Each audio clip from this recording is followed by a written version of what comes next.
YCP ప్రభుత్వం ఉన్నప్పుడు అన్ని రకాలుగా కూడా మద్యంలో సొమ్ము చేసుకున్నారు. ఏ విధంగా?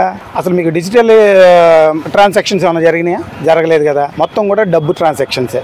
అసలు మద్యానికి ఫోన్ పే అనేది లేదు. ఆ సిస్టమ్ తెచ్చింది ఎవరు? జగన్మోహన్ రెడ్డి. అంటే డబ్బులు ఎలా దోచుకోవాలి, ఎలా దాచుకోవాలి అనే సిస్టమ్ ని కనిపెట్టింది జగన్మోహన్ రెడ్డి. మీకు మద్యంలో మొత్తం అన్ని రకాలుగా కూడా సంపాదించిందల్లా వైసీపీ వాళ్ళే, వైసీపీ నాయకులే.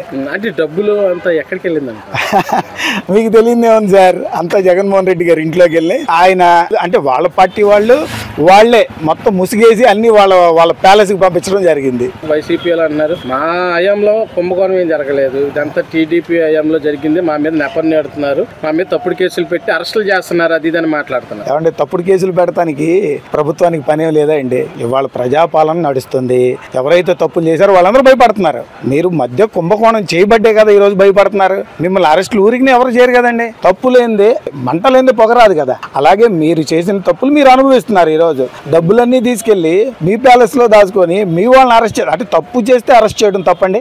అంటే తప్పు చేయొద్దు అనేది చంద్రబాబు గారి పాలసీ. మీరు చంద్రబాబు గారు ఎప్పుడైతే ప్రజాపాలనలో ఉన్నారో ప్రజలకు మంచి జరగాలంటే మీలాంటి తప్పుడు పనులు చేసే వాళ్ళని అరెస్ట్ చేయాల్సిందే.